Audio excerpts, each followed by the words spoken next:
All right, Cheryl, this is your sales copy or sales email review. First thing I suggest for all of the copywriters who submit emails in Google Docs is put your subject line and your preview text in their own individual lines. And the reason why I suggest that is because when I copy paste, let's say somebody else is putting the email service provider, instead of clicking and dragging and then copy pasting, if the subject line is here like this, I have to do a click and drag that, or sometimes I'll make a mistake and I'll copy it the wrong way, or I might like click and drag and not copy the full line. If it's on its own line with a hard return, two hard returns, I can triple click and then copy Control C, Control V, or Command V.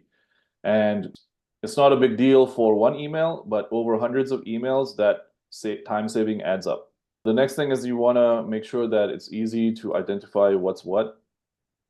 So make sure that it's very clear what's the subject line, what's the preview text, and what's the body. Also, when I submit emails to clients, I'll often write more than one subject line and preview text. So at least 2, sometimes 3 to 5, and let the client go for whichever one they like best. This subject line is okay. It's pure curiosity.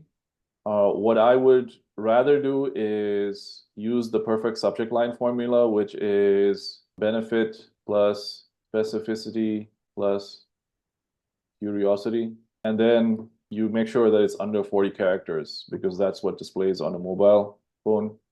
And then depending on how long the subject line is, you would apply the same sort of formula here, where either the preview text is it's adding its own specificity and curiosity or additional benefit, or it's an expansion of the subject line, or it's leaning on, it's adding the curiosity element.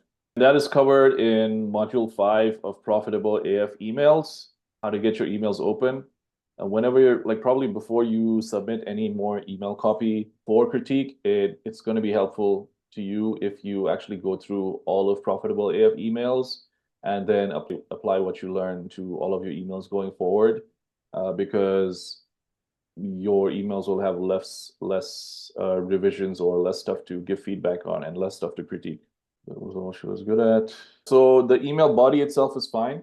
And then what I would do, if there is anything that I could suggest, is there is a module, I believe it's module 7, I think, in Profitable AF Emails called my 5-step editing checklist.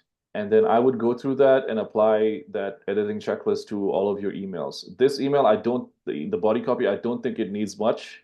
What you do is you would go through and apply the 5-step editing checklist to it if you see anything that needs improvement. But from just skimming this email, the body copy is fine. So those are my suggestions for your email. Overall, it's decent. You just have a few minor improvements that you need to make.